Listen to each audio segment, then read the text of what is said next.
The corridors of the alien palace stretched in impossible curves, the walls glinting with a faint iridescence that seemed almost alive, breathing with a rhythm only the queen could truly perceive. Joran walked through them like a man navigating a labyrinth designed by someone who had read too much philosophy and too little architecture. His boots made an exaggerated clomp that echoed off the translucent floors, and he muttered to himself, "I swear, if this palace had any more corners, it'd have corners in other dimensions." He didn't notice the flick of a long, delicate ear from a shadowed balcony, the motion so subtle it could have been mistaken for a glitch in the light. The alien queen emerged into the hall with a presence that made the walls themselves seem to bend slightly toward her. She moved with a grace that defied gravity, her skin catching the light in faint ripples of silver and blue, her long ears twitching with a sensitivity that no human could understand. The advisors froze, the diplomats straightened, and somewhere, a robotic servant tripped over its own mechanical feet. The queen's eyes swept the hall with an intensity that suggested she could see every betrayal in the galaxy before it happened, and possibly before it was even thought of. Joran stopped short, nearly colliding with a hovering platter of glowing fruit that floated lazily in midair. I come in peace," he said, raising his hands in a gesture he hoped would convey something between surrender and charm. "Also, I brought cookies. Well, synthesized cookies, but still." The platter rotated nervously, as though uncertain whether to flee or judge him. The queen's lips curved ever so slightly, and for the first time in centuries, the advisors noticed the hint of amusement in her expression. "You are the human assigned to me?" she asked, her voice smooth and melodic, but with an edge that suggested one wrong word could vaporize a man or at least ruin his career. "That's me," Joran said, trying not to imagine the vaporization option. Joran, certified soldier, amateur space joke teller, occasional starship janitor. I know my way around a mop and a blaster, sometimes at the same time. He waved his hand vaguely, as if that explained everything. The queen's ear twitched again. Joran counted it as a win. "Humor is unusual in your species," she said, though her tone suggested she was intrigued rather than scolding. "Most humans either bow or tremble in my presence." But most humans aren't trained in the art of sarcastic survival," Joran replied, spinning his energy weapon in one hand, catching it by the grip with a flourish that made a passing protocol drone beep in alarm. "And I always say, if the universe doesn't laugh at you, it'll probably explode in your face." Her eyebrow lifted, a subtle gesture that nevertheless radiated authority and attention. "And yet, you are not afraid." "Fear is overrated," he said, "and besides, I've survived things you wouldn't believe. Like space slugs with an appetite for starship engines, or, my personal favorite, alien diplomats with digestive systems capable of digesting political correctness itself." He paused, long story. A faint hum rippled through the room as the palace's energy field adjusted for an approaching patrol. Holographic monitors flickered, displaying star systems in tiny shimmering detail. Joran squinted, leaning slightly forward. "Whoa, that's some serious celestial cartography. Are those real-time wormhole coordinates, or is someone playing interstellar pinball again?" "Real-time," the queen said simply. "And no one plays pinball here. The consequences are substantial." "Substantial, like accidentally starting an intergalactic war when you meant to order dessert," Joran quipped. He immediately regretted it as one of the advisors made a choking noise. The queen's lips twitched, though whether in amusement or reprimand he could not tell. As the hours passed, Joran learned that serving the queen was an exercise in improvisation and rapid-fire reflexes. One moment, he was holding open a door for her with a bow so exaggerated it made a nearby AI clerk sputter. The next, he was dodging a sudden security field that activated when someone misread the emergency protocols. In between, he cracked jokes about gravity being stubborn and the palace plants being divas that float too high for their own good. The queen, to the shock of everyone present, laughed quietly at one of them, a soft musical sound that seemed almost dangerous in its rarity. Late in the day, they found themselves in a chamber filled with zero-gravity flora, bioluminescent leaves twisting and curling around invisible currents. Joran floated awkwardly, bumping into a spiraling vine that trailed a faint blue glow. "Sorry, I'm terrible with floating furniture, and apparently floating everything else," he muttered. The queen observed him carefully, her long ears twitching in rhythm with her thoughts. "You are unlike any human I have encountered," she said. "Your insolence borders on foolishness, yet you survive." "Survival is an art," he replied, floating to avoid the glowing flora. "Some people do it with weapons. I do it with humor, charm, and occasionally looking like I know what I'm doing." He winked, as much as a human in zero gravity could manage. She tilted her head, watching him drift like a comet with no set orbit. "And yet, there is something in your eyes that suggests loyalty or stupidity." "Why not both?" Joran said with a grin, bumping into the wall lightly to stabilize himself. "Keeps life interesting." She allowed herself a faint smile. Perhaps there is merit in your approach." As night, or the palace equivalent of night, descended, Joran found himself seated across from the queen at a table of suspended crystals that hummed faintly with energy. They shared stories of human absurdities and interstellar disasters, their conversation punctuated by Joran's relentless commentary on the ridiculousness of court protocol and her occasional dry retorts that revealed flashes of wit under centuries of weary command. A minor emergency flared when a hovering servant misjudged its trajectory and collided with a crystal, sending sparks in all directions. Joran saluted it as though it were a fellow soldier. "You fought bravely, my friend. May your circuits rest in mild discomfort." The queen's ears twitched sharply, and she laughed, this time openly, enough that the walls themselves seemed to hum with amusement. By the end of the cycle, as the palace lights dimmed to a soft, starlight glow, the queen found herself thinking about the human in ways that startled her. Curious, unguarded, capable of levity where all others saw protocol and fear. Joran, for his part, lay on a floating mat designed for royal observers, staring at the ceiling in awe, muttering about how space and time are very fancy. But seriously, someone should install handrails. And somewhere between the laughter, the missteps, and the shared stories of absurdity and survival, the first subtle threads of connection began to weave themselves, delicate as starlight and just as difficult to see, but powerful enough to change the course of a queen and a human who refused to follow expectations. The palace had grown quieter over the next cycle, though quiet in this place was relative. Hovering security drones hummed like over-caffeinated bees, corridors shifted with soft pneumatic groans, and holographic maps flickered intermittently, as if winking at the occasional observer. Joran found himself drifting through these halls with a familiarity he didn't feel he deserved, muttering to himself about the architectural choices of whoever designed a palace where even the furniture needed anti-gravity calibration. Somewhere above, a bioluminescent vine swayed lazily in zero-G, and he had developed a private ritual of bowing to it before passing, part superstition, part amusement. The queen appeared suddenly in the hallway, her presence bending light so that even Joran, who had been moving slowly to avoid bumping into walls, froze mid-step. Her long ears twitched sharply, indicating she was fully aware of him even before he waved a hand in the universal gesture of greeting. "You move as though you are avoiding an invisible ambush," she said, the hint of amusement breaking through the monotone that most found terrifying. "Better safe than floating into a security breach," he replied, "or a really expensive plant."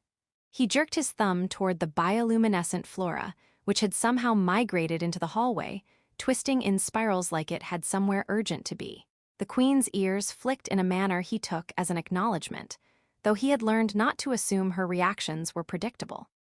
Their day began with a strategy session for a looming interstellar negotiation, a delicate dance between a dozen species whose idea of diplomacy ranged from polite telepathy to subtly vaporizing one another when no one was watching. Joran, assigned the role of observer and occasional advisor, tried to follow the complex holographic projections, muttering, "Okay, so that triangle is attacking that circle, which is currently upset because the Pentagon insulted its gravitational field. Got it." One of the holographic aides beeped indignantly, and the queen raised an eyebrow so sharply it could have punctured a starship hull. "You simplify matters," she said, her tone a mixture of curiosity and warning. "I clarify chaos," Joran replied, "and I also keep it entertaining. You'd be amazed how effective humor is at slowing down panic, unless your panic is quantum in nature. Then you just hope it doesn't collapse the wave function in your face." The queen's lips twitched, almost imperceptibly, but enough for the nearby advisors to glance at each other in disbelief. She allowed him a brief nod before turning her attention back to the projection. The day wore on in this pattern. Complex calculations, urgent communications, subtle threats from neighboring factions, and Joran's running commentary that somehow walked the line between mockery and insight. During a lull in the negotiations, he accompanied her to the palace gardens, a sprawling zero-gravity ecosystem where plants floated, twisted, and occasionally emitted musical tones when brushed by the wind. Joran drifted awkwardly, narrowly avoiding a glowing fern that hummed in protest. "Okay," he said aloud, "so either these plants are sentient or someone at the Botanical Institute really liked jazz." The queen tilted her head and said nothing, but her ears flicked in what he interpreted as amusement. They sat in midair, legs crossed in awkward suspension, sharing synthetic fruit that glimmered faintly with nutrients designed to suit a dozen different alien digestive systems. Joran took a bite, grimaced, and declared, "Tastes like optimism mixed with a hint of bureaucracy. Delicious." The queen snorted, a soft sound that was almost musical, and for the first time he noticed how the long ears twitched subtly in rhythm with her laughter. Later, while reviewing interstellar intelligence reports, a sudden alert blared through the palace. An unknown ship had entered the orbital perimeter, sending coded signals that suggested curiosity, mischief, or outright sabotage. Joran couldn't tell which without more data. He grabbed his energy sidearm reflexively, although it was mostly ceremonial. The queen rarely tolerated humans wielding lethal weapons near her, preferring a strategic hand over brute force. "Do you think it's a threat?" he asked, watching her analyze the incoming transmission. "It may be," she said calmly, "or it may be a courier delivering tea. We shall know shortly." A robotic courier entered, floating with all the elegance of a drunk acrobat.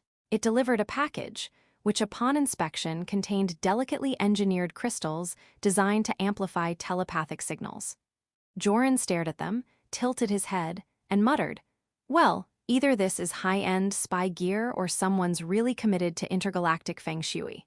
The queen allowed herself a small smirk, brushing a hand over the surface of one crystal, watching it hum faintly in response. As the cycle progressed, the subtle tension between them continued to ebb and flow, mitigated by humor, shared absurdities, and the occasional near-disaster. Joran, for example, once activated a security drone by mistake, causing it to chase him through 3 corridors while playing what sounded like an interstellar polka. The queen's ears flicked sharply, and though she did not intervene immediately, she watched with a faintly dangerous amusement as he narrowly escaped a low-hanging chandelier of suspended crystals. One evening, they found themselves in the observatory, floating among holographic projections of star systems, each one twinkling with the promise of unknown adventures and imminent crises.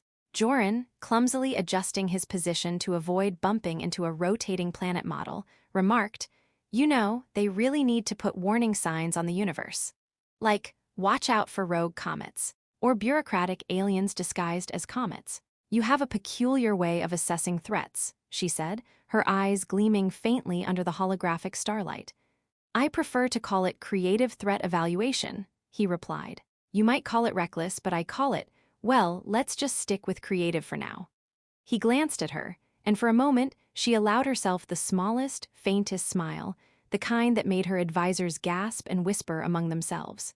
The night, or the cycle equivalent of night, ended with Joran floating near her as she stared out at the galaxy, her long ears moving in subtle, almost musical rhythms.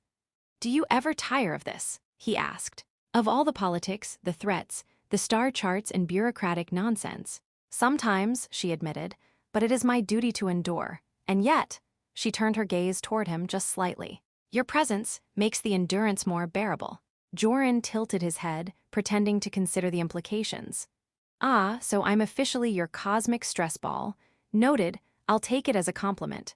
And as they floated there, amidst twinkling holographic stars, humming plants, and the gentle pulse of the palace, something shifted imperceptibly between them. A thread of trust. Fragile yet unbreakable, weaving humor, loyalty, and curiosity into a pattern neither expected. It was not yet love, not yet devotion, but it was the beginning of something that neither the universe nor centuries of experience could have predicted. a connection that could laugh in the face of protocol, survive bureaucratic disasters, and possibly even survive an intergalactic war. Joran yawned, floating back slightly, muttering, "Space is fun and terrifying, mostly terrifying. Also, I think one of the plants just judged me." The queen's ears twitched sharply, and she allowed herself a quiet laugh, a sound so rare that even the palace seemed to pause, listening. For the first time in a long era, the alien queen considered the possibility that perhaps the universe wasn't entirely a place of duty and decay. That humor, absurdity, and an unpredictable human could make even the cold expanse of stars feel a little warmer. The day began with a ripple of tension in the palace, though the ripple itself had the faint hum of mischief. Joran, still half asleep from the zero-gravity cycle shift, stumbled into the central command chamber, muttering, "I swear, if gravity gets any more indecisive, I'm filing a complaint." His boots clomped against the transparent floor, bouncing off the walls in a way that made the hovering intelligence drones beep in indignation. Somewhere in the background, the queen's ear twitched, a subtle warning that she had been awake for hours, observing him with a patience that would make any human reconsider their life choices. A fleet had arrived in the outer perimeter, diplomatic emissaries from multiple systems converging under the guise of negotiation.